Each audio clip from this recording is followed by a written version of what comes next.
गोसेखुर्द प्रकल्पासाठी जमिनी देऊनही हक्काच्या मोबदल्यापासून वंचित राहिलेल्या शेतकऱ्याच्या संयमाचा आता अंत झाला आहे। भारतीय कम्युनिस्ट पक्षाचे नेते कॉम्रेड विनोद झोडगे पाटील यांच्या नेतृत्वात 28 एप्रिल सायघाटा येथील गोसेखुर्द उजवा कालवा विभाग कार्यालयावर धडक देण्यात आली। 7 दिवसात वाढीव मोबदला द्या अन्यथा 5 मे रोजी कार्यालयाला टाळे ठोकू असा तीव्र इशारा यावेळी देण्यात आला।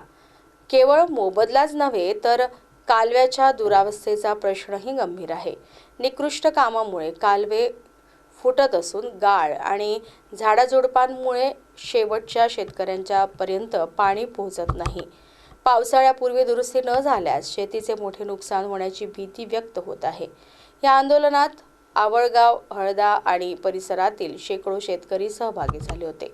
प्रशासकीय दिरंगाई न थांबल्यास आंदोलनाचे स्वरूप अधिक उग्र होईल असेही यावेळी ठणकावून सांगण्यात आले।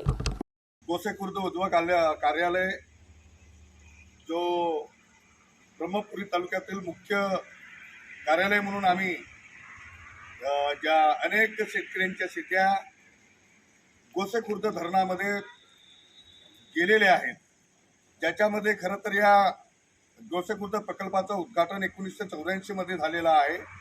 आज 2026 मध्ये आहोत, पण आजतागायत शेतकऱ्यांना याचं पाणी सुद्धा मिळालेलं नाही। म्हणजे एकीकडे आम्हाला पाणी मिळणार या आशेखाली आम्ही कवडीमोल भावाने आमच्या शेती या गोसेखुर्द धरणाकरता दिलेल्या आहे, ज्याचा मोबदला सुद्धा अत्यंत कमी प्रमाणात मिळालेला आहे। वाढीव मोबदला मिळणार म्हणून या कार्यालयाकडून आम्हाला वारंवार सांगितले, अनेक शेतकऱ्यांचे पैसे भेटलेले नाही। यासोबतच अनेक मागण्यांना घेऊन येणाऱ्या हप्त्याभरामध्ये मीटिंग घ्या असं आम्ही लेखी पत्र कळवलेलं आहे। येणाऱ्या हप्त्यात जर मीटिंग झालेली नाही आणि वाढीव मोबदला सुद्धा तातडीने मिळालेला नाही तर पुढील तीव्र आंदोलन केले जाणार नाही।